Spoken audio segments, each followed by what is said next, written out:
Smoking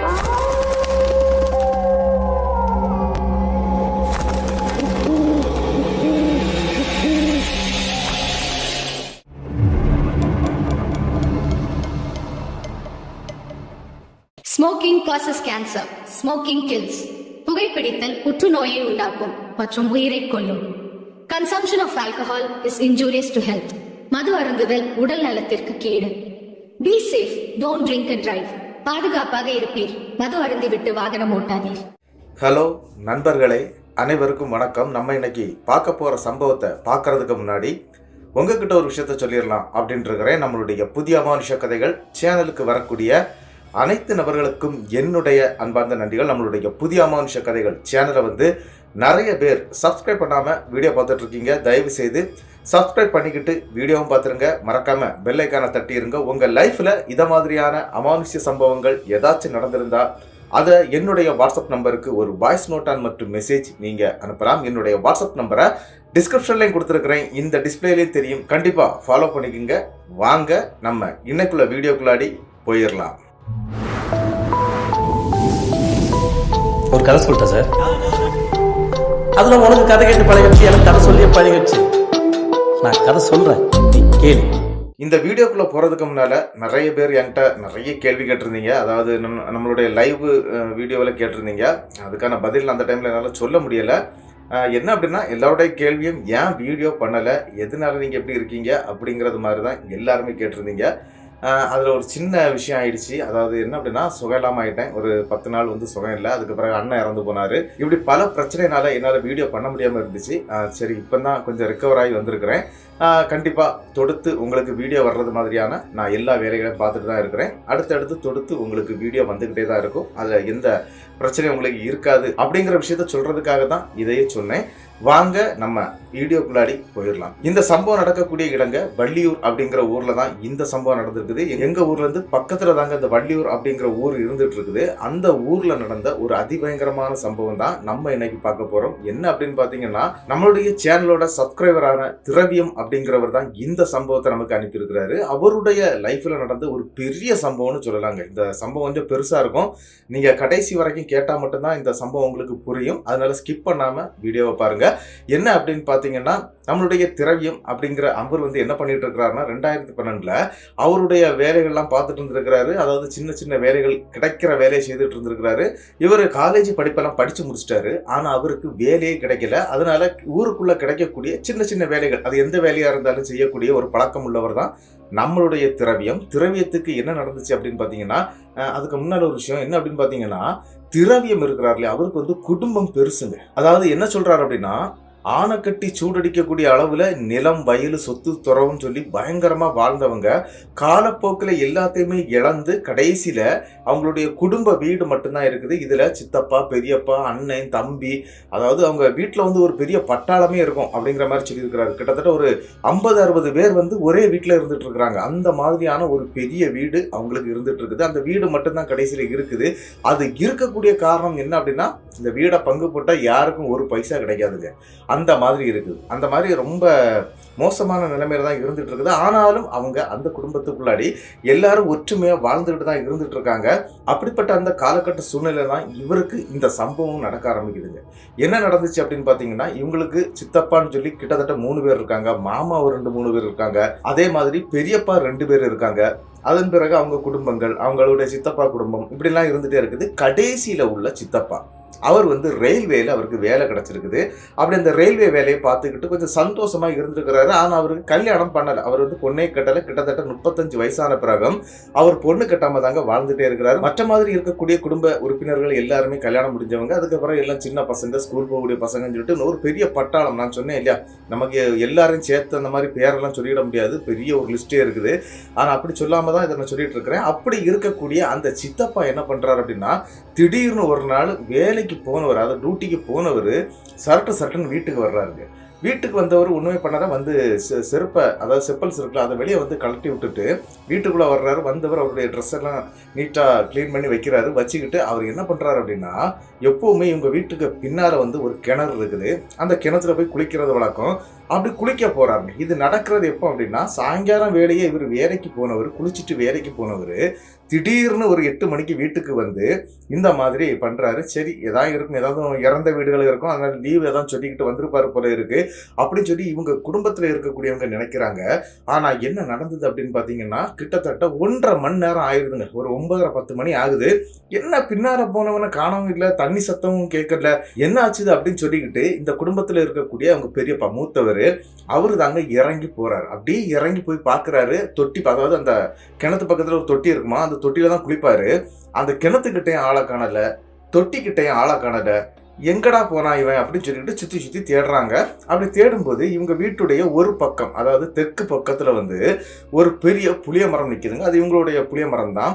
அந்த புளிய மரத்துல அப்படியே சுத்திக்கிட்டு வரும்போது பாக்குறாங்க. என்ன அப்படின்னா, இந்த மாதிரி ஓட்டுச்சரிவு வீடு தான். கீழே தான் லைட்டு வெளிச்சம் நல்லா இருக்கும். ஒரு 7 அடி மட்டத்துக்கு கீழே, மேலே வந்து வெளிச்சம் போகாது. அதனால அந்த இடத்துல அவர் இல்லை, அவர் எங்கே போனார் அப்படின்னு சொல்லி அவங்க தேடுறாங்க. அப்படி அந்த புளிய மரத்துக்கிட்ட வந்து தேடும் போதும் அவருக்கு எதுவுமே தெரியலை. அவங்க பெரியப்பாவுக்கும் எதுவுமே தெரியலை. இருந்தாலும் அந்த இடத்துல என்ன நடக்குது அப்படின்னு பார்த்தீங்கன்னா, அவங்க பெரியப்பா இந்த சைடில் டார்ச் லைட்டை எடுத்துகிட்டு வாப்பா அப்படின்னு சொல்லி அவருடைய மகன்கிட்ட சொல்ல, அவருடைய மகன் தாங்க எடுத்துகிட்டு போய் டார்ச் லைட்டை கொடுக்குறாரு. அதே மாதிரி டார்ச்சை சும்மா ஒரு பேருக்கு அடித்து பார்ப்பாங்க இல்லையா, அந்த மாதிரி புளிய மரத்தில் அடித்து பார்க்குறாருங்க. அப்படி பார்க்கும்போது அவங்க கண்ட காட்சி என்ன அப்படின்னா, இவங்களுடைய சித்தப்பா அங்கே தூக்கில் தொங்கி அப்படியே இறந்து கிடக்குறாருங்க. அவர் இறந்து கிட்டத்தட்ட ஒரு 1 மணி நேரம் அவ்வளோதான் ஆயிருக்கும். இவங்க தேடினாங்க இல்லையா, அந்த கேப்பில் இது நடக்குது. என்னடா இது அப்படின்னு சொல்லிக்கிட்டு அலறி அடிச்சுக்கிட்டு, அதுக்கு பிறகு அவங்க பெரியப்பா 2 பேர் இருக்காங்க. கிட்டத்தட்ட 3 பெரியப்பான்னு சொன்னார். அந்த மாதிரி இருக்கக்கூடிய பெரியப்பா, அதுக்கு கீழே சித்தப்பா, மாமான்னு சொல்லிக்கிட்டு ஒரு பெரிய படையே இருக்குன்னு சொன்னேன் இல்லையா, எல்லாரும் சேர்ந்து தாங்க அந்த கயத்துல இருந்து அவுத்து கீழே இறக்குறாங்க. கீழே இறக்கும்போது அவருக்கு லைட்டாக உயிர் இருக்க மாதிரியே இருந்தது. அந்த நாடி துடிப்பெல்லாம் இருக்கும் அப்படின்னு சொல்லுவாங்க இல்லையா, அதனால உடனே ஹாஸ்பிட்டலுக்கும் கொண்டு போகிறாங்க. ஆனால் ஹாஸ்பிட்டல் போகும்போது அந்த நாடி துடிப்பும் இல்லை, அவர் சுத்தமாக இறந்து போயிட்டாரு அப்படின்னு சொல்லிக்கிட்டு ஹாஸ்பிட்டல்லேருந்து திருப்பி அனுப்புகிறாங்க. ஆனால் என்ன அப்படின்னா, இவங்க போஸ்ட் மார்ட்டம் எதுவுமே பண்ணலை, ஏதோ தற்கொலை பண்ணிக்கிட்டான் அப்படிங்கிற மாதிரி தான் கொண்டு வந்துடுறாங்க. கொண்டு வந்து இவருடைய அடக்கமும் முடியுதுங்க. மறுநாள், இந்த சம்பவம் நடந்த மறுநாள் வந்து ஒரு சின்ன நியூஸ் வந்து இவங்க காதுக்கு அடிபடுதுங்க. என்ன அப்படின்னு பார்த்தீங்கன்னா, இவர் 35 வயசாகியும் கல்யாணமே பண்ணாமல் இருந்தார் இல்லையா, இது எதனால அப்படின்னு சொல்லிட்டு யாருக்குமே தெரியாது. பொண்ணு பார்க்கலாம்னு சொன்னால் வேண்டாம், எனக்கு இப்போ வேண்டாம் அப்படின்னு தான் சொல்லிக்கிட்டே இருந்திருக்கிறாரு.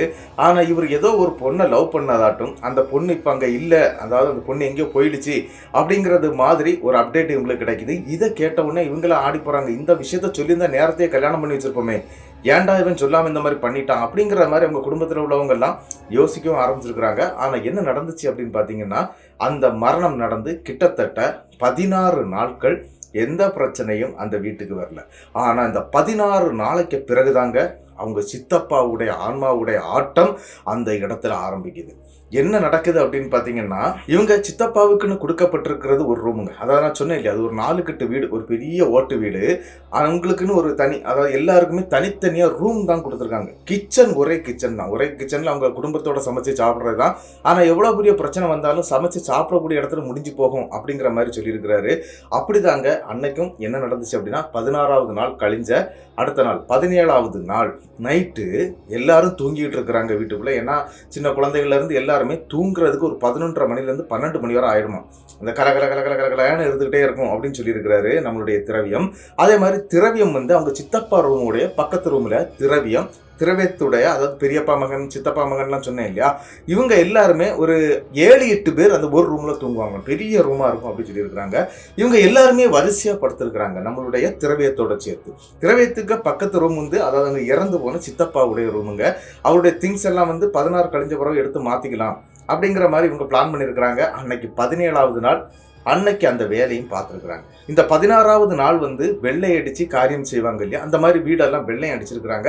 அன்னைக்கு இந்த திங்ஸ் அவ்வளோத்தையுமே எடுத்து வெளியே கொண்டு போட்டுடுறாங்க. அதாவது அவங்க சித்தப்பாவுடைய தேவையில்லாத சில துணிமணிகள், தேவையில்லாத விஷயங்கள் நிறைய இருந்திருக்குது, அதெல்லாம் எடுத்து வெளியே தள்ளிடுறாங்க. மிச்சம் இருக்கக்கூடிய நல்ல நல்ல ட்ரெஸ் எல்லாம் இவங்க எல்லாருமே பங்கு போட்டு எடுத்துக்கிடுறாங்க. அங்கே இருக்கக்கூடிய ரூமை மட்டும் யூஸ் பண்ணவே இல்லை. அதை ஒரு 3 மாதத்துக்கு 90 நாட்களுக்கு பிறகு நம்ம எடுத்துக்கலாம், அதை யூஸ் பண்ணிக்கலாம் அப்படின்னு நினச்சி விட்டுடுறாங்க. ஆனால் பக்கத்து அடுத்த ரூமில் படுத்திருக்கிறது நம்மளுடைய திரவியம் தான். திரவியத்துடைய அண்ணன் தம்பின்னு சொல்லிக்கிட்டு ஒரு 7-8 பேர் படுத்துட்டு இருக்கிறாங்க. அந்த நேரத்தில் தான், அதாவது கிட்டத்தட்ட நள்ளிரவு ஒரு 2:30 மணிக்கு பிறகு தான் இந்த சம்பவம் நடக்குதுங்க. என்ன அப்படின்னு பார்த்தீங்கன்னா, இந்த திரவியம் படுத்திருக்கிறார் இல்லையா, அதுக்கு நேர மேலே இந்த சூரியனுடைய வெளிச்சம் உள்ளே வர்றதுக்காக இந்த ஓடில் வந்து ஒரு கண்ணாடி வச்சுருப்பாங்க. அந்த கண்ணாடி எங்கே இருக்குது அப்படின்னா இந்த தெற்கு சைடில் இருக்குது. அதாவது தெற்கு சைடில் இருக்கக்கூடிய ரூமில் தான் இவங்க தூங்கிட்டு இருக்கிறாங்க. அந்த தெற்கு சைடில் இருக்கக்கூடிய புளிய மரத்தில் தான் இவருடைய சித்தப்பா வந்து அந்த தூக்கில் தூங்கி இறந்து போனார் இல்லையா, அந்த மரம் இருக்குது. கரெக்டாக இவர் படுத்திருக்கிறதுக்கு நேர மேலே தாங்க அந்த கண்ணாடி இருக்குது. அந்த கண்ணாடி வழியாக பார்க்கும்போது அங்கே ஒரு ஆள் தூக்கில் தொங்கிக்கிட்டு நிற்கிறது தெரியுதுங்க. யாருக்கு அப்படின்னா நம்மளுடைய திரவியத்துக்கு. திரவியம் வந்து அதை பார்த்து அரண்டுறாரு. திடீர்னு ஒருவேளை நம்ம மனப்பிராந்தியாக தான் இருக்கும் அப்படிங்கிற மாதிரி நினச்சிக்கிட்டு கமந்து படுத்திருக்கிறாரு. என்ன அப்படின்னா, மேலே பார்த்து படுத்தா தானே அப்படி தோணுது, நம்ம கமந்து படுத்துறோம் அப்படின்னு சொல்லி கமந்து படுத்திருக்கிறாரு. அப்படி கமந்து படுத்து கிடக்கும்போது இவருக்கு மனசுக்குள்ளாடி ஒரு விஷயத்த யாரோ சொல்கிறாங்க, என்ன பாரு என்ன பாரு என்ன பாரு அப்படிங்கிற மாதிரி. யாருடா இப்படி சொல்கிறது, நம்ம மனசே ஏன் இப்படி பேசுது அப்படிங்கிற மாதிரி யோசிச்சுட்டு மறுபடியும் மல்லாக்கப்படுத்திருக்கிறாருங்க. மல்லாக்க படுக்கும்போது கிட்டத்தட்ட மணி 2:30 நைட்டு. அந்த நள்ளிரவு நேரத்தில் அப்படி மல்லாக்க படுக்கும்போது இவருடைய பக்கத்தில் அவருடைய சித்தப்பா நின்றுட்டுருக்கிறாரு. அப்படி அந்த நம்ம படத்துலலாம் சினிமாலெலாம் பார்ப்போம் இல்லையா, அந்த மாதிரி இருந்ததாட்டு சொல்கிறாருங்க. அதாவது என்ன அப்படின்னா, ஒரு ஆளுடைய உருவம், இந்த கண்ணு மட்டும்தாங்க பளிச்சுன்னு தெரியுது. அந்த உடல் கட்டுன்னு சொல்லுவாங்க இல்லையா, நம்ம ரொம்ப நெருங்கி பழகின ஆட்கள்கிட்ட வந்து அந்த உடல் கட்டு எந்த இருட்டில் பார்த்தாலும் தெரியும். அதே மாதிரி கரெக்டாக பார்க்குறாரு, அவங்க சித்தப்பா தான் நிற்கிறாரு. இவர் கத்திக்கிட்டு அலறிக்கிட்டு எந்திக்கிறாருங்க. எந்திரிச்ச இந்த சத்தம் கேட்டு பக்கத்தில் படுத்துட்டு இருக்கக்கூடிய அவங்க அண்ணன் தம்பி எல்லாருமே எந்திரிச்சிடுறாங்க. டப்பு டப்புன்னு எந்திரிச்சு என்னடா என்னடா என்னடா அப்படின்னு சொல்லிட்டு கேட்கும்போது, இல்லை நான் சித்தப்பாவை பார்த்தேன் அப்படின்னு சொல்லிக்கிட்டு நல்ல பயத்தோட அந்த இடத்துல சொல்றாருங்க. ஆனா திரவியம் வந்து இவ்வளவு சொன்ன பிறகு அங்க இருக்கக்கூடிய யாரும் அதை பெருசா எடுத்துக்கல. சும்மா படுத்து தூங்குறா, தண்ணியை குடிச்சிட்டு வந்து படுறா அப்படிங்கிற மாதிரி அந்த மூத்தவங்க எல்லாம் சொல்றாங்க. அதே மாதிரி இவரும் தண்ணியை குடிச்சிட்டு படுக்கிறாரு. ஏன்னா தண்ணி எல்லாம் உள்ளே எடுத்து வச்சிருப்பாங்களா, அந்த மாதிரி தண்ணியை குடிச்சிட்டு படுத்துடுறாரு. அன்னைக்கு இப்படியே முடிஞ்சிருதுங்க. மறுநாள், அதாவது 18வது நாள் வந்து அடுத்த சம்பவம் நடக்குதுங்க. என்ன அப்படின்னு பார்த்தீங்கன்னா, எல்லாருமே தூங்கிட்டாங்க, அந்த வீட்டில் எல்லாருமே தூங்கிட்டாங்க. இவங்க வீட்டில் அவங்க மூத்த பெரியப்பா இருக்கிறார் இல்லையா, அவர் வந்து இந்த சிகரெட்டு புகைப்பிடிக்கக்கூடிய பழக்கம் இருக்குது, சிகரெட்டு பிடிப்பார். அப்படி அவர் வீட்டுக்கு உள்ள ஹாலில், அதாவது நடுமுத்த ஹால் அப்படின்னு சொல்லுவாங்களாம், அந்த ஹாலில் வந்து அவர் சிகரெட்டை பிடிச்சிக்கிட்டு அங்கே இங்கே நடந்துக்கிட்டே இருக்கிறாரு. ஆனால் நம்மளுடைய திரவியத்துக்கு தூக்கமே வரல. தூக்கம் வராத திரவியம் என்ன பண்ணுறாரு அப்படின்னா, எந்திரிச்சு உட்கார்ந்து இருக்கிறாரு. அதாவது நள்ளிரவு 2 மணிக்கு. அப்படி உட்கார்ந்து இருக்கக்கூடிய டைமில் அவங்களுடைய பெட்ரூம் கதை வந்து ஓப்பனில் தான் இருக்கும். அப்போ ஒரு ஆள் அப்படி சிகரெட்டு பிடிச்சிட்டு இப்படி போகிறதும் ரிட்டன் இப்படி போகிறதும் இதை அவர் கவனிக்கிறார். சரி, நம்ம பெரியப்பா தான் சிகரெட் பிடிச்சிட்டாங்க இங்கே நடந்துட்டு இருக்கிறாரு அப்படிங்கிற மாதிரி கவனிக்கிறார். அப்படி கவனித்து பார்த்த நம்மளுடைய திரவியத்துக்கு இன்னொரு சம்பவம் தெரிய வருதுங்க. என்ன அப்படின்னா, அங்கே சிகரெட்டு பிடிச்சிக்கிட்டு அங்கேயும் இங்கேயும் நடந்துக்கிட்டு இருக்கிறது அவங்க பெரியப்பா இல்லை, அவங்க சித்தப்பா அப்படின்ட்டு அரண்டு போயிடுறாரு. என்னன்னா, அது இறந்து போன சித்தப்பா தாங்க அந்த சிகரெட்டை பிடிச்சிட்டு அங்கே இங்கேயும் நடக்கிறாரு. இவர் 4 ட்ரிப் அவர் அங்கேயும் இங்கேயும் போகிறத பார்த்துருக்கிறாரு. கடைசியாக இது நம்ம சித்தப்பா அப்படின்னு எப்போ யோசிச்சாரோ அந்த நேரத்துலேருந்து அந்த ஆள் அங்கே உள்ளே இல்லைங்க. சரி, எப்படி பார்த்தாலுமே அந்த ரூமுகள்லாம் எல்லா ரூம் வாசலும் திறந்தான் இருக்குமா, இவங்க பெரியப்பா ரூம் வாசல் மட்டும்தான் க்ளோஸ் பண்ணி வச்சிருப்பாராம். அப்படியே வெளியே வந்து பார்க்குறாரு. அந்த நடுமுத்தம் சொன்னேன் இல்லையா, அதில் வந்து பார்க்குறாரு. அப்படி பார்க்கும்போது அங்கே யாருமே இல்லை. அந்த கதவு பூட்டின மேனிக்கு இருக்குது. இல்லைனா அங்கே பெரியப்பா உள்ளே போகும்போது கண்டிப்பாக அந்த கதவு திறக்கக்கூடிய சத்தம் கேட்டிருக்கும். அந்த மாதிரி எதுவுமே இல்லை. அரண்டு போயிடுறாரு. இவர் என்ன பண்ணுறாருன்னா, வேகமாக அவருடைய ரூமுக்குள்ளாடி ஓடி வர்றாரு. அப்படி ரூமுக்குள்ளே ஓடி வந்து இந்த அவர் நான் சொன்னேன் இல்லையா, அண்ணன் தம்பிகள் ஒரு 7-8 பேர் இருக்கிறாங்கன்னு, அவங்களெல்லாம் தட்டி எழுப்புறாரு. எந்திங்கடா, நேத்தைக்கு மாதிரி இன்னைக்கு ஒரு விஷயத்த நான் பார்த்தேன் அப்படின்னு சொல்ல ஆரம்பிக்கிறார். சரி, இவன் ஏதோ பேய் கதை சொல்லதுக்கு முயற்சி பண்ணுறான் அப்படிங்கிறது மாதிரி அந்த இடத்துல இருக்கக்கூடிய அவங்களுடைய அண்ணன் தம்பி எல்லாருமே, டேய் சும்மா படுடா, நைட் 2 மணிடா, நாளைக்கு காலேஜ் போகணும், அது போகணும், இது போகணும், அந்த இது வேலை இருக்குது, இந்த வேலை இருக்குன்னு சொல்லி ஒவ்வொருத்தராக திட்ட ஆரம்பிக்கிறாங்க. ஆனால் அவர் நடந்த விஷயத்த அப்படி சொல்கிறாரு. இந்த மாதிரி சிகரெட்டை பிடிச்சிட்டு அங்கே இங்கே நடந்துக்கிட்டு இருந்தது நான் பெரியப்பா அப்படின்னு நினச்சேன். ஆனால் அது பெரியப்பா கிடையாது, சித்தப்பா தான். டேய் நீ என்னடா உன் கண்ணுக்கு மட்டும் தான் சித்தப்பா தெரியறாரா, நாங்கள் இத்தனை பேர் இருக்கோம் எங்கள் கண்ணுக்கு ஏன்டா தெரியல அப்படிங்கிறது மாதிரி அந்த குடும்ப உறுப்பினர்கள் கேள்விக்கு மேலே கேள்வியும் கேட்க ஆரம்பிக்கிறாங்க. ஆனால் இந்த இடத்துல அவருக்கு பதில் சொல்ல முடியல. ஏன்னா ஒருத்தர் மட்டும் சும்மா சும்மா ஒரு விஷயத்த இப்படி சொல்லிக்கிட்டே இருக்கும்போது அவரை வந்து பைத்தியக்காரன் ஆக்கிடுவாங்க. அதே மாதிரி இவரையும் பைத்தியக்காரன் ஆக்கிடுறாங்க. அவன் கண்ணுக்கு மட்டும் தான் தெரியுதான், அவனுக்கிட்ட தான் அவர் போறாராம். இந்த மாதிரி அவங்க வீட்டுக்குள்ளாடியே இருக்கக்கூடிய பெண்கள் வரைக்கும் இவரை ஒரு மாதிரி கொச்சத்தனமாக பேச ஆரம்பிச்சிடுறாங்க. கிட்டத்தட்ட என்ன நடக்குதுன்னா, இந்த மாதிரி சம்பவங்கள் நள்ளிரவு நேரத்தில் நடக்குதுங்க. ஆனால் இது திரவியத்துக்கு மட்டும்தான் நடக்குது, வேற யாருக்கு கண்ணுக்கு தெரியலைங்க. அப்படி இந்த சம்பவம் நடந்துகிட்டு இருக்கக்கூடிய ஒரு நாளுங்க, அதாவது கரெக்டாக இவங்க சித்தப்பா இறந்து போய் 89வது நாள், அதாவது 90 நாள் 3 மாத கணக்கு வரும். அப்படி 89வது நாள் ஒரு சம்பவம் நடக்குதுங்க. நம்மளுடைய திரவியம் நன்றாக தூங்கிட்டு இருக்கிறாரு. இவர் இந்த பயத்தினால என்ன பண்ணிடுவார் அப்படின்னா, கடையில் போய் கொஞ்சம் சரக்கு வாங்கி அடிச்சுக்கிட்டு யாருக்கும் தெரியாமல் வந்து தூங்குறத பழக்கமாக வச்சுட்டாரு.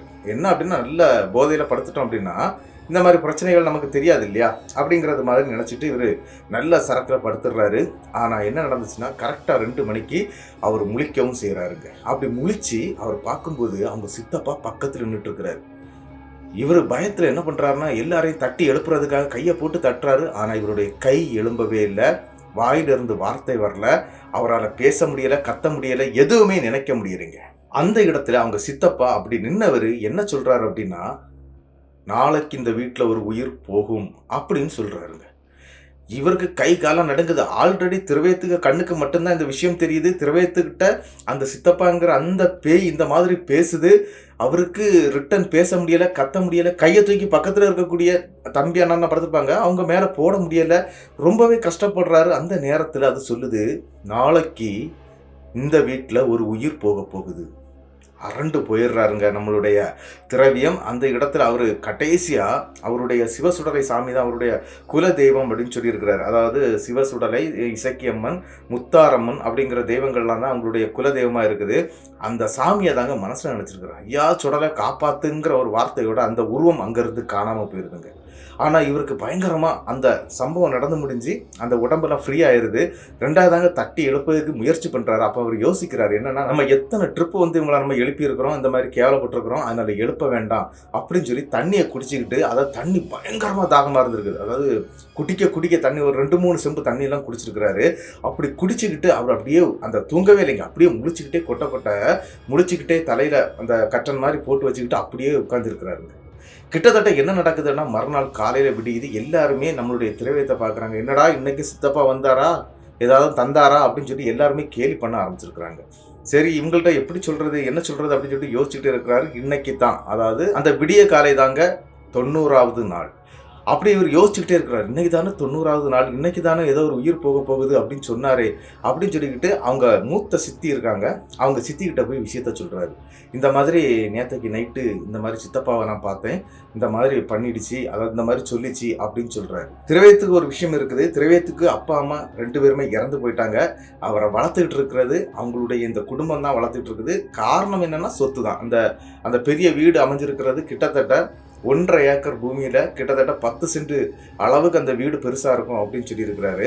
அப்படி அந்த சொத்துக்காக மட்டும்தான் இவரும் கூட ஒட்டிக்கிட்டு இருக்கிறாரு அப்படிங்கிறதாங்க உண்மையான விஷயம். திரவியத்தோட அப்பா அம்மா இல்லாததுனால இவர் சித்தி பெரியம்மா இவங்க கிட்ட தான் எந்த விஷயமா இருந்தாலும் சொல்லி ஆகும். அதனால சித்திக்கிட்ட தான் போய் சொல்றாரு, இன்னைக்கு நம்ம வீட்டுக்குள்ள ஒரு சாவு விழும் அப்படிங்கிறது மாதிரி நம்மளுடைய சித்தப்பா, அதாவது கடைசியா இறந்து போனார் இல்லையா, அவருடைய ஆன்மா வந்து சொன்னதாட்டி இவர் சொல்ல ஆரம்பிக்கிறாரு. ஆனா அங்க இருக்கக்கூடியவங்க, போடா வேலையை போய் பாருடா, நீ வர பைத்தியக்காரன் ஆயிட்டு இருக்கிற அப்படிங்கிற மாதிரி அவரை திட்டி அந்த இடத்துல இருந்து அனுப்புறதுக்கு தான் எல்லாருமே பாக்குறாங்க. சரி ஓகேன்னு சொல்லிட்டு இவரும் விட்டுறாரு. இதெல்லாம் நமக்கு பிரம்மையா கூட தெரிஞ்சிருக்கும் அப்படி நினைச்சு விட்டுறாரு.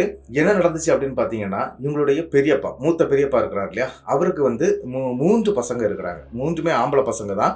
அதுல கடைசியா இருக்கக்கூடிய தம்பிங்க, அதாவது சின்ன பையன், அதாவது நம்மளுடைய திரவியத்துடைய வயசு தான் அவருக்கும் இருக்கும்.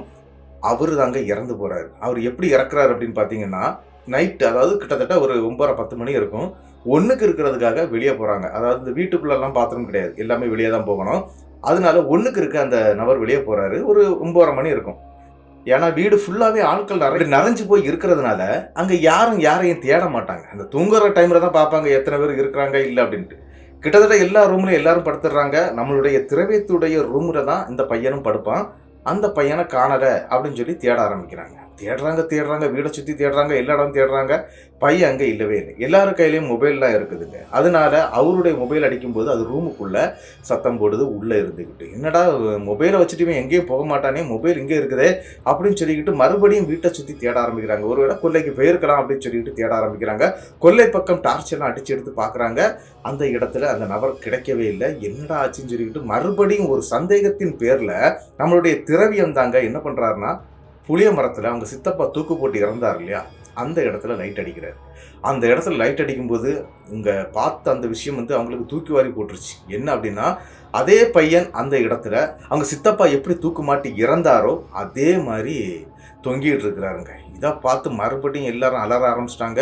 இப்பந்தான், அதாவது சித்தப்பா இறந்து 90 நாள், இன்னைக்கு 90வது நாள் நைட்டு இந்த சம்பவம் நடக்குதுங்க. அங்கிருந்து பாடி இறக்குறாங்க. அவர் இறக்கும் போதே அவருடைய உடம்புல உயிர் இல்லை. அதன் பிறகு என்ன ஆச்சுது அப்படின்னா, இது ஏதோ ஒரு பிரச்சனையா, இல்லை வேற எதுவும் இருக்குமா, வேற வேணா அடிச்சு கொண்டு கெட்டி தூக்கிட்டானா, நமக்கு தெரியாம இது நடந்துருச்சா அப்படிங்கிற கோணத்துல எல்லாம் யோசிச்சுக்கிட்டு அந்த பாடியை போஸ்ட்மார்ட்டமும் பண்றாங்க.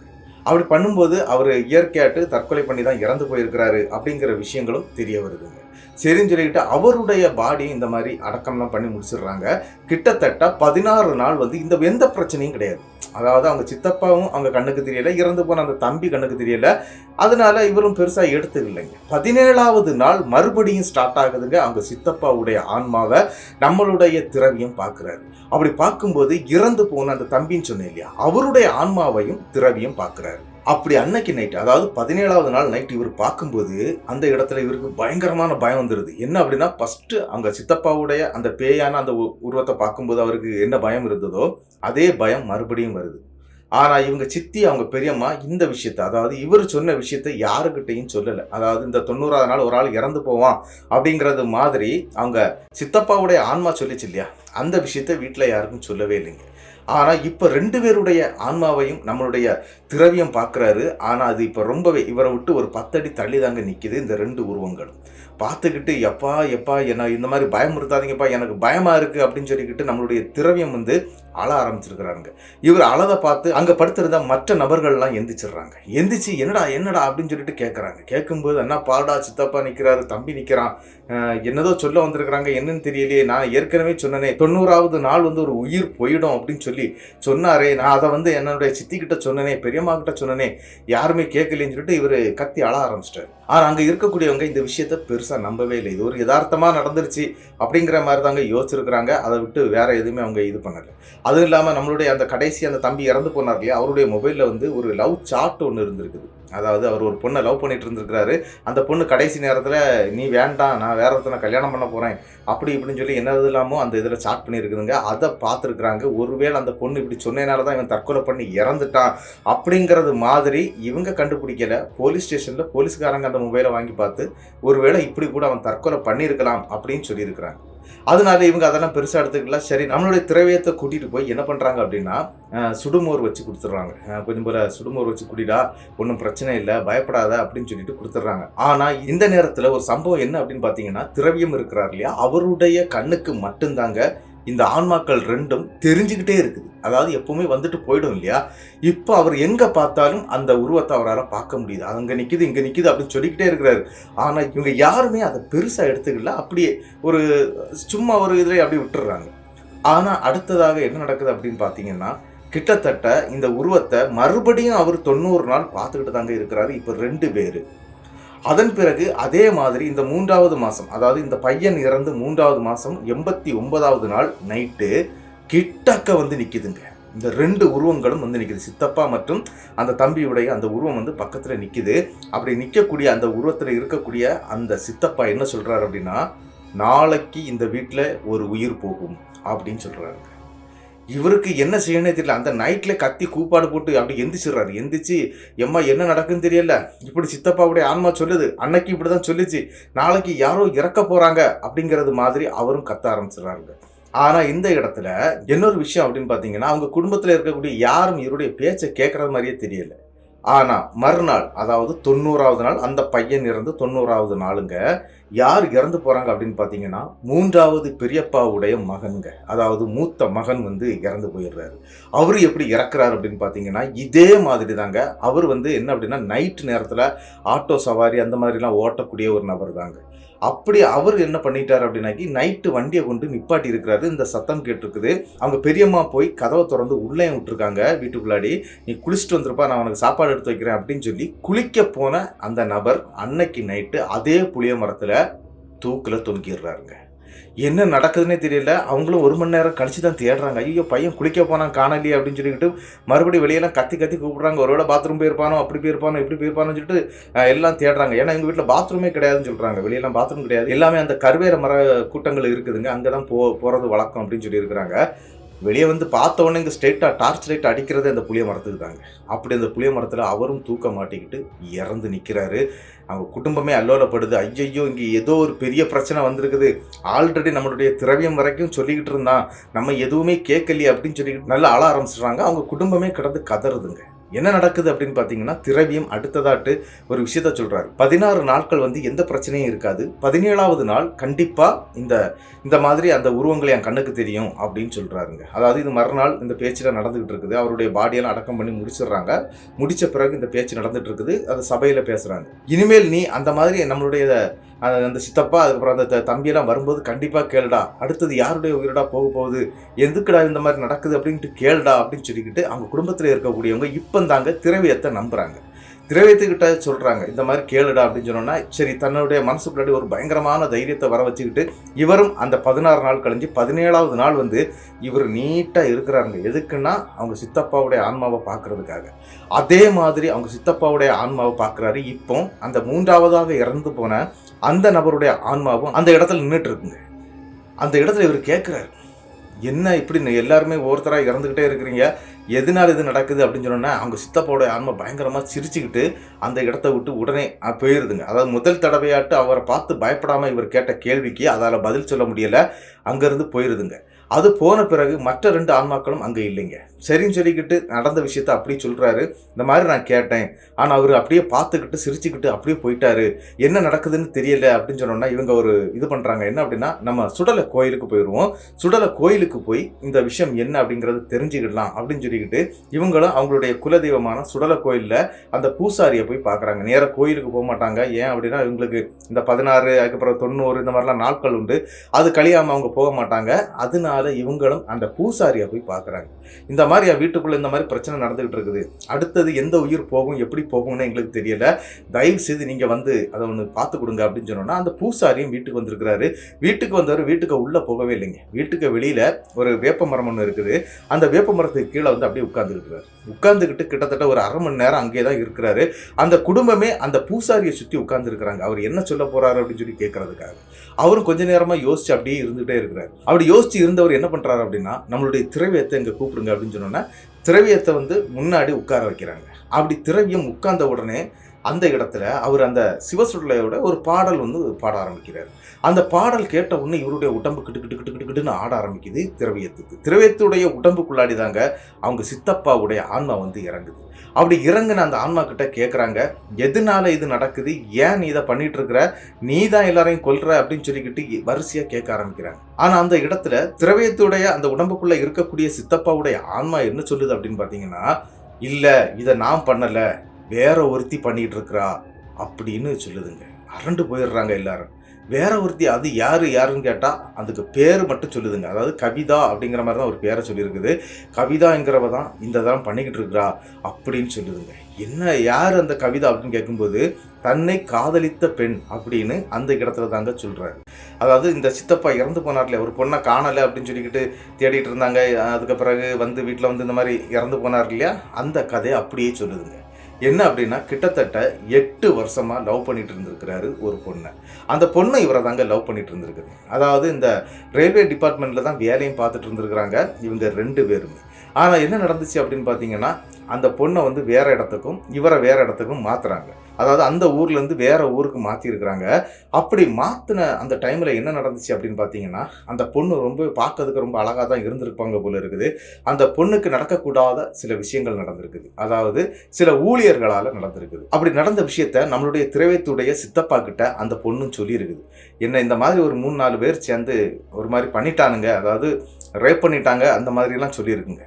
ஆனால் இவங்க சித்தப்பா என்ன பண்ணியிருக்கிறாரு அப்படின்னா, அந்த 4 நபர்களும் எங்கே உள்ளவங்கனே அவருக்கு சரியாக தெரியல. அதாவது ஊழியர்கள் தான், ஆனால் அவங்க ஒரே டிபார்ட்மெண்ட்டில் இருக்கக்கூடிய ஆட்களும் கிடையாதாங்க. வேறு வேறு இடத்துக்கு போயிட்டே இருக்கக்கூடிய ஆட்கள். அவங்க தான் இதை பண்ணிட்டாங்க, என்னால் இருக்க முடியாது, நான் இறந்துருவேன் அப்படிங்கிற மாதிரி அந்த பொண்ணு சொல்லிக்கிட்டே இருந்திருக்குங்க. ஏன் அப்படின்னா, அந்த பொண்ணுக்கு அப்பா அம்மா யாரும் கிடையாது. ஒரு அநாத ஆசிரமத்தில் இருந்து அந்த பொண்ணு படித்து இந்த வேலையில் வந்து ஏறினது.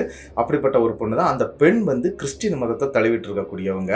அப்படி இருக்கக்கூடிய அந்த பெண் வந்து இந்த மாதிரி விஷயத்த சொல்லுது, எனக்கு இருக்கன்னே ஆசை இல்லை அப்படிங்கிற மாதிரி சொல்லிகிட்டே இருந்திருக்குது. ஆனால் அன்னைக்கு டியூட்டிக்கு கடைசி நாள் டியூட்டிங்க இவருக்கு அங்கே போய் ஆகணும். அப்போ இவர் போகலை. இவர் என்ன பண்ணியிருக்கிறாரு அப்படின்னா, ஸ்ட்ரெயிட்டாக அந்த பொண்ணை போட்டிருக்கக்கூடிய அந்த ஸ்டேஷனுக்கே போயிருக்கிறாரு. அங்கே போகும்போது அந்த பொண்ணு வரல. ஏன்னு கேட்டப்போ அந்த பொண்ணுக்கு உடம்பு சரியில்லை அப்படிங்கிற மாதிரி சொல்லியிருக்கிறாங்க. இவர் மொபைல் எடுத்து நல்லா இது பண்ணி பார்த்துருக்கிறாரு. அந்த பொண்ணு என்னாச்சு என்ன தேடுவோம் இல்லையா, அந்த மாதிரி ஃபோன் பண்ணி கேட்கலாம் அப்படின்னு சொல்லிட்டு ஃபோன்லாம் பண்ணி பார்த்துருக்கிறாரு. ஆனால் அந்த இடத்துல அந்த ஃபோனை அட்டன் ஆகலை. அது 2 தடவை ரிங் போய் அதுக்கப்புறம் சுவிட்ச் ஆஃபும் ஆகிடுச்சு. இப்படி ஆனால் அந்த இடத்துலேருந்து பதட்டத்தோடு தாங்க வீட்டுக்கு வந்திருக்கிறாரு. வீட்டுக்கு வந்தவர் என்ன பண்ணுறாரு அப்படின்னா, அதாவது அந்த சித்தப்பா இருக்கிறார் இல்லையா, அவர் என்ன பண்ணுறாருன்னா, அந்த புளிய மரம் இருக்கு இல்லையா, அதுகிட்ட வந்து நின்றுருக்கிறாரு. அப்படி நிற்கும்போது அந்த இறந்து போன அந்த பெண், அதாவது அந்த பெண் இறந்துட்டாங்க, அந்த பெண்ணுடைய உருவம் இங்கே தெரியுதுங்க. அதாவது புளிய மரத்தில் இருக்குது. புளிய மரத்தில் நின்றுக்கிட்டு கூப்பிட்ருக்கு, நீ என் கூட வா என் கூட வா அப்படின்னு சொல்லி கூப்பிட்ருக்கு. இவருக்கு என்னன்னு தெரியல. என்ன அப்படின்னா, இவ எப்படி இங்கே வந்திருக்கிறா என்ன ஏதுன்னு அப்படி எதுவுமே தெரியல. அவர் மனுஷனாக இருக்கும்போது அவருக்கு தெரியலை. ஆனால் தன்னுடைய காதலி அந்த இடத்துல பார்த்த உடனே இவர் என்ன பண்ணிட்டார் அப்படின்னா, வேகமாக அந்த மரத்தில் ஏறி இருக்கிறாரு. நான் என்ன செய்யணும் அப்படின்னு கேட்டப்போ, இந்த மாதிரி தூக்க மாட்டிட்டு தொங்கு, என் கூட வந்துடலாம், என் கூட சந்தோஷமாக இருக்கலாம் அப்படிங்கிற மாதிரி அந்த இடத்துல அந்த இறந்து போன பெண் சொன்னதாக இவர் சொல்கிறாரு. அதே மாதிரி இந்த இடத்துல அந்த பெண் இன்னொரு விஷயத்தையும் சொல்லியிருக்குது. என்ன அப்படின்னு பார்த்தீங்கன்னா, நீங்கள் இறந்து என்கிட்ட வரும்போது நமக்கு சக்தி வேணும், நம்மளை நிறைய பேர் எதிர்ப்பாங்க, அதுக்காக உங்கள் குடும்பத்தில் இருக்கக்கூடிய எல்லா உறுப்பினரையும் நம்ம கூட கூட்டிகிட்டு போயிடணும். அப்படி கூட்டிகிட்டு போனோம் அப்படின்னா நம்ம ஒரு பெரிய குடும்பமாக வாழ்ந்துடலாம் அப்படிங்கிறது மாதிரி அந்த பேய் சொல்லியிருக்குங்க. அதாவது இறந்து போன அந்த பெண்ணுடைய ஆன்மா சொல்லியிருக்குது. இதை கேட்டுட்டு தாங்க இந்த சித்தப்பா அப்படிங்கிற அந்த நபர் என்ன பண்ணியிருக்கிறாரு அப்படின்னா, புளிய மரத்தில் தூக்க மாட்டிக்கிட்டு தொங்கிடுறாருங்க. அப்படி இறந்த பிறகு என்ன நடந்திருக்கு அப்படின்னா, ஒவ்வொருத்தரையாட்டு அவங்க வலையில் விழ வச்சிருக்கிறாங்க. அதாவது அவர் விழ வைக்கல, அந்த பெண் வலையில விழ வச்சிருக்கிறாங்க. அப்படிதாங்க மற்ற 2 நபர்களும் இறந்து போயிருக்கக்கூடிய காரணம் என்ன அப்படின்னு பார்த்தீங்கன்னா, இந்த 2 பேரோட அந்த இறப்பு நின்னுதா அப்படின்னு கேட்டிங்கன்னா கிடையாது. அந்த பூசாரி அங்கே என்ன நடந்துச்சோ அந்த விஷயங்கள் எல்லாத்தையுமே அந்த சித்தப்பாவுடைய ஆன்மா கிட்ட இருந்து கேட்டு டெலிவரி பண்ணி சொல்லிட்டாரு. இந்த மாதிரி தான் நடந்திருக்குது, பார்த்துக்கிடுங்க, ஏதாவது மாந்திரிகர்களை கொண்டு வச்சு பாருங்க, இல்லைன்னா எல்லாரும் கோயிலுக்கு வாங்க அப்படிங்கிற மாதிரி அவர் சொல்லிக்கிட்டு அங்கேருந்து போயிடுறாருங்க. இவங்க என்ன நினைச்சிட்டாங்க அப்படின்னா, திரையும் தான் இதை எடுத்துக்கட்டி ஏதோ சொல்லிக்கிட்டு இருக்கிறான் அப்படிங்கிறது மாதிரி தாங்க நினைச்சிருக்கிறாங்க இந்த குடும்பத்தை சேர்ந்தவங்க. ஆனா பூசாரி என்ன அப்படின்னு பாத்தீங்கன்னா, அடிச்சு பேசிட்டு போயிடுறாரு. கண்டிப்பா 2-3 உயிர்கள் இந்த குடும்பத்துக்குள்ள போறதுக்கு முன்னாடி சீக்கிரம் வந்து நீங்க அதை பாருங்க அப்படின்னு சொல்லிட்டு அந்த பூசாரி அங்கிருந்து போயிடுறாரு. ஆனா என்ன நடந்துச்சு அப்படின்னு பாத்தீங்கன்னா, இங்க இருக்கக்கூடிய ஒவ்வொரு நபர்களா குறைய ஆரம்பிச்சிட்டாங்க. எப்படி அப்படின்னா, ஃபர்ஸ்ட் அந்த இளவட்ட பசங்களாட்டு எடுத்தது இல்லையா, கடைசியா அங்க இருக்கக்கூடிய அவங்க பெரியப்பா, சித்தப்பா, அதுக்கப்புறம் மாமா, இப்படி ஒரு 3-4, அதாவது கிட்டத்தட்ட 8 பேர் தொடுத்தாப்புல இறந்து போயிடுறாங்க. இந்த சம்பவம் தெரிஞ்ச பிறகு எல்லாருமே 10 நாளைக்கு ஒரு ஆளுன்னு சொல்லி இறக்க ஆரம்பிச்சிட்டாங்க. அந்த வீட்டை விட்டுக்கிட்டு எல்லாருமே ஓடிட்டாங்க. அதாவது அந்த வீட்டில் வந்து யாருமே இருக்க முடியாதுங்கிற ஒரு கண்டிஷன் ஏற்பட்டுருச்சு. அந்த வீட்டை விட்டுட்டு எல்லாருமே தனித்தனியாக ஊருக்குள்ளே அங்கங்கேயே வாடகைக்கு வீடு தேடி அப்படி எல்லாருமே குடும்பம் பிரிஞ்சுட்டாங்க. பிரிஞ்சு அந்த வீட்டில் இருக்கக்கூடாதுன்னு சொல்லிட்டு வந்துட்டாங்க. அதன் பிறகு நம்மளுடைய திரவியத்துக்கு அப்பா கிடையாது, அம்மா கிடையாது. அப்போ அவங்க சித்தி, சித்தப்பா இவங்க தான் எல்லாமே பார்த்துட்டு இருக்கிறாங்க இல்லையா. இவங்க குடும்பமே தனித்தனியாக பிரிஞ்ச பிறகு நம்மளுடைய திரவியம் தனிக்கட்டையாக அங்கே நின்றுட்டுருக்கிறார். அதாவது அந்த வீட்டில் அவர் மட்டும்தாங்க. அவர் கிட்டத்தட்ட 1 வருட காலம் அந்த வீட்டில் அவர் வாழ்ந்துருக்கிறார். ஏன்னா அவருக்கு போவதுக்கு வேறு இடம் இல்லை, அங்கே தான் இருந்தாகணுங்கிற ஒரு கண்டிஷனில் அவர் வாழ்ந்துருக்கிறார். அப்படி இருக்கும்போதெல்லாம் நள்ளிரவு நேரத்தில் ஃபஸ்ட்டு 3 பேர் இறந்து போனாங்க. எங்கள் சித்தப்பா அவங்க எல்லாம் சேர்ந்து அவங்க அந்த புளிய மரத்துக்கு மேலே இருந்து பேசுகிற சத்தம் வந்து இவருக்கு கேட்டுக்கிட்டே இருக்குமா. அது மட்டும் இல்லைங்க, கொலுசை மாட்டிக்கிட்டு ஒரு வெள்ளை சேலை உடுத்த பொம்பளை அப்படியே இந்த வீட்டை சுற்றி சுற்றி வர்றக்கூடிய அந்த உருவத்தை அவர் அடிக்கடி பார்க்க ஆரம்பிச்சிருக்கிறாரு. ஆனால் இந்த பிரச்சனைக்கு பிறகு உருவங்கள் எதுவும் அவருக்கு சரியா கண்ணுக்கு தெரியாது அப்படின்னு சொல்லியிருக்கிறாரு. ஆனால் என்ன அப்படின்னா, நள்ளிரவு நேரத்தில் அந்த பெண் நடக்கக்கூடிய அந்த கொலுசு சத்தம் அந்த வீட்டை, அதாவது பெரிய 4 கட்டு வீடு அப்படின்னு சொன்னேன் இல்லையா, அந்த வீட்டை அப்படியே சுற்றிக்கிட்டு வரக்கூடிய சத்தம் கேட்குங்க. இந்த பிரச்சனை கொஞ்சம் கொஞ்சமாக அந்த ஊருக்குள்ளாடி பெருசாக இருக்குது. என்ன அப்படின்னு பார்த்தீங்கன்னா, இவங்க வீட்டில் தான் ஆட்கள் யாரும் இல்லை, திரவியம் மட்டும் இருக்கிறாரு. ஆனால் திரவியத்துக்கு எந்த பிரச்சனையும் அதுக்கு பிறகு வரல. இந்த மாதிரி விஷயங்கள் மட்டும்தான் அவருடைய காதுக்கு கேட்டுக்கிட்டே இருக்குது. பக்கத்தில் இருக்கக்கூடிய ஆட்கள்லாம், அதாவது இந்த வீட்டை தாண்டி கிட்டத்தட்ட ஒரு 100 மீட்டரில் அடுத்தது வரிசையாக வீடுகள் நிறைய இருக்குதுங்க. இவங்க வீடு வந்து கொஞ்சம் தனிப்பட்ட வீடு அப்படின்னு சொல்லியிருக்காங்க. என்ன அப்படின்னா, ஒரு 1.5 ஏக்கரில் வந்து 10 சென்ட்ல வீடு இருந்த ஒரு பெரிய வீடு. அப்படிப்பட்ட வீட்டில் அவர் இருந்துட்டு இருக்கும்போது இந்த தள்ளி இருக்குது பார்த்தீங்களா, 100 மீட்டர் தள்ளி நிறைய வீடு இருக்குன்னு சொன்னீங்க இல்லையா, அந்த வீட்டில் இருக்கக்கூடிய நபர்கள் ஒவ்வொருத்தராக இறக்க ஆரம்பிக்கிறாங்க. அப்படி இறக்குறது மட்டும் இல்லாமல் ஊருக்குள்ள பெரிய ஒரு பேச்சும் ஓடிக்கிட்டு இருக்குது. என்ன அப்படின்னா, நள்ளிரவு நேரத்தில் இந்த வழியாட்டு, அதாவது அந்த அவங்க தெரு இருக்கு பார்த்தீங்களா, அந்த வழியாட்டு யாரோ நடந்து போகிறதும் வர்றதும், அதாவது எப்படி அப்படின்னா, அவங்க நடக்கும்போது சவுண்டு கேட்குமா, ஜம் ஜம் ஜம் அப்படின்னு சொல்லிட்டு இந்த செருப்பு மாட்டிட்டு நடப்பாங்க இல்லையா, அந்த மாதிரி சத்தம் கேட்கும். அந்த சத்தம் முடிஞ்ச உடனே ஒரு கொலுசு சத்தம் கேட்கும். இப்படி அந்த சத்தங்கள் கேட்கும்போது அந்த தெருவில் இருக்கக்கூடிய நாய்கள் அப்படியே ஊளையிடுமாங்க. நள்ளிரவு நேரத்தில் பயந்துக்கிட்டு அந்த ஊரில் இருக்கக்கூடிய யாருமே கதவு திறக்கிறது கிடையாது, அப்படியே இருந்திருக்கிறாங்க. கிட்டத்தட்ட இது அப்படியே 1 வருட காலம் நடந்திருக்குங்க. அதன் பிறகு ஊரில் இருக்கக்கூடிய சிவசுடலை கோயில்கள் நிறைய வச்சுருக்காங்க. எங்கள் ஊருக்குள்ளே நிறைய இருக்குது. அதில் ஒவ்வொருத்தரும் அவங்கவுங்க சாமியை கும்பிட ஆரம்பிச்சிட்டாங்க. ஐயா எங்களை காப்பாற்றுங்க, ஏதோ ஒன்று நடக்குது அப்படின்னு சொன்ன பிறகு அங்கே இருக்கக்கூடிய ஒரு சிவசுடலையோடைய கோவில் திருவிழா நடந்துட்டு இருக்குது. இந்த ஊசி காட்டான் சிவசுடலை அப்படின்னு சொல்லுவாங்க. அந்த சிவசுடலைக்கு வந்து கொடை பூஜை நடந்துகிட்டு இருக்குங்க. அதாவது திருவிழா எடுத்துருக்குறாங்க. அப்படி திருவிழா எடுக்கக்கூடிய காலகட்டத்தில் தாங்க அந்த சாமி தான் அங்கேருந்து அந்த சாமி என்ன பண்ணியிருக்கு அப்படின்னா, நள்ளிரவு நேரத்தில் இந்த வீட்டை நோக்கி ஓடி போயிருக்குங்க. நைட்டு நேரத்தில் அந்த சுடலை கட்டோட இருப்பாங்க இல்லையா, அப்படியே ஓடி இருக்குது. ஓடி போய் அந்த இடத்துல அந்த வீட்டுக்குள்ளாடி எலுமிச்சம்பழம், அதன் பிறகு முட்டை, இதை எல்லாமே எடுத்து வீசி இருக்கிறாரு. வீசினே மட்டும் இல்லை, திருநூறு அள்ளி எரிஞ்சிருக்கிறாரு. எரிஞ்சிக்கிட்டு இனிமேல் இதை தாண்டி என்னுடைய கோட்டைக்குள்ளே வந்துட்டேன் அப்படின்னா உங்கள் எல்லாரையும் நான் வந்து இந்த மாதிரி பண்ணிடுவேன், அதாவது உங்களை எல்லாருமே காலுக்கு கீழே நான் புதைச்சிருவேன் அப்படிங்கிறது மாதிரி ஒரு வான் பண்ணுறாருங்க. அந்த நேரத்தில் நம்மளுடைய திரவியம் அந்த வீட்டில் ஒத்தையில் இருந்திருக்கிறாரு. ஆனால் அவருக்கு அந்த பேய்களெல்லாம் பார்த்து எடுத்து அவர் அந்த பேச ஆரம்பித்ததுனால அவருக்கு அந்த பேய்களை பார்த்து பயம் இல்லை. ஆனால் நள்ளிரவு நேரத்தில் அதன் பிறகு உருவங்கள் தெரியாது அப்படின்னு சொன்னேன் இல்லையா, அதன் பிறகு அவருக்கு பயம் இருந்திருக்குது. ஆனால் நம்மளை எதுவும் செய்யலை அப்படிங்கிற ஒரு தைரியத்தில் அவர் அங்கே தாங்க இருந்திருக்கிறாரு. ஆனால் என்ன நடந்துச்சு அப்படின்னு பார்த்தீங்கன்னா, கிட்டத்தட்ட 1 ஆண்டு காலங்கள் போய் இந்த சாமி இப்படி பண்ண பிறகு அந்த ஆன்மாக்கள் அந்த வீட்டை விட்டுக்கிட்டு இந்த வெளியே வர்றதே கிடையாதுங்க. அந்த வீட்டை சுற்றி தான் இருந்துகிட்டே இருக்கும். அந்த காம்பவுண்டுக்கு உள்ளே தான் இருக்கும், வீட்டுக்கு உள்ளேயும் போகாதுங்க. அப்படி அடுத்ததாக என்ன நடக்குது அப்படின்னு பார்த்தீங்கன்னா, திரவியம் வந்து சிங்கிள் ஆகிட்டாரு. திரவியத்தை பார்க்கறது கூட யாரும் வரமாட்டாங்க அவங்க வீட்டுக்கு. அவங்க குடும்பக்காரங்க யாருமே வரமாட்டாங்க. ஆனால் அந்த இடத்த விற்கணும், அந்த வீடை விற்கணும்னு சொல்லிட்டு எல்லாரும் சுற்றி இருந்து பிளான் பண்ணிக்கிட்டே இருக்கிறாங்க. ஆனால் யாராலையும் அந்த வீடை விற்கவோ வாங்கவோ ஒன்றுமே செய்ய முடியாத ஒரு கண்டிஷன் ஏற்படுதுங்க. அந்த டைமில் என்ன நடந்துச்சு அப்படின்னு பார்த்தீங்கன்னா, நல்ல ஒரு மழைக்காலம் அப்படின்னு சொல்கிறாரு. அதாவது பயங்கரமான மழை பெய்துட்டு இருந்திருக்குது. என்ன ஆகிட்டு அப்படின்னு பார்த்தீங்கன்னா, அந்த வீட்டில் ஆள் இருந்தாங்க அப்படின்னா அதை பராமரிச்சுக்கிட்டே இருப்பாங்க. இவர் பராமரிப்பெல்லாம் செய்ய முடியாது. ஏன்னா இவர் சிங்கிளாட்டு ஒரு ஆள் அந்த வீடை பராமரிக்க அவரால் முடியலை. அதனால இவரும் வந்து அதை அப்படியே வச்சு ஓட்டிகிட்டே இருந்திருக்கிறாரு. மேலே வந்து ஒரு எக்ஸ்ட்ரா ஒரு கூரை ஒன்று இருக்குமா, அதாவது சென்ட்ராட்டு ஒரு கூரை வச்சுருப்பாங்க மேலே, அது வந்து உடஞ்சி விழுந்துருதுங்க. அது ஒரு மலையில் இடிஞ்சு விழுந்துருது. அதன் பிறகு அந்த வீட்டுக்குள்ளே இருக்க முடியாதுங்கிற ஒரு கண்டிஷன் ஏற்பட்டதுனால நம்மளுடைய திரவியம் என்ன பண்ணுறாரு அப்படின்னா, அங்கேருந்து வெளியே வந்துடுறாரு. கொஞ்சம் சிட்டி பக்கத்தில் வந்து லாட்ஜில் ரூம் எடுத்து தங்கிட்டு இருக்கிறாரு.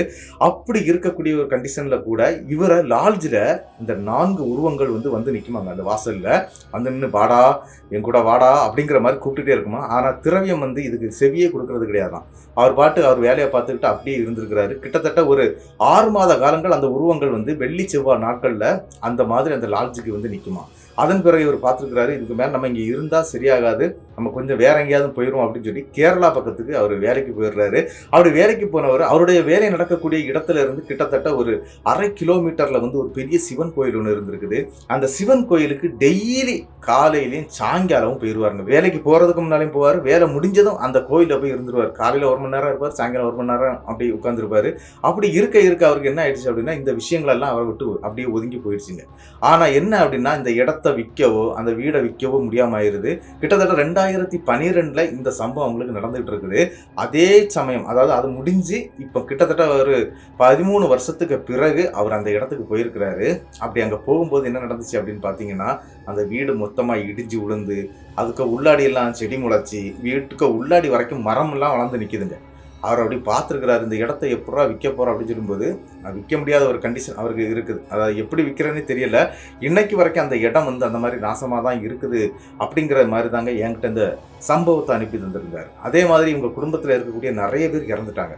அதாவது இங்கே வெளியே போய் செட்டில் ஆனாங்க இல்லையா, அதில் நிறைய பேர் இறந்துட்டாங்க. நிறைய பேர் ஆக்சிடெண்ட்டில் இறந்து போயிருக்கிறாங்க. இப்படி நிறைய பேர் அவங்க குடும்பத்தில் காணாமல் போயிட்டாங்க அப்படிங்கிறது மாதிரி தாங்க இந்த விஷயத்த நம்மள்கிட்ட சொல்லியிருந்தார். இந்த சம்பவம் அவருக்கு இப்படி தான் நடந்தது, ஆனால் இது வரைக்கும் அந்த இடத்த வந்து யாருமே எதுவுமே பண்ணலை, அப்படி தான் வச்சுக்கிட்டு இருக்கிறோம் அப்படிங்கிறது மாதிரி சொல்லியிருக்கிறாருங்க.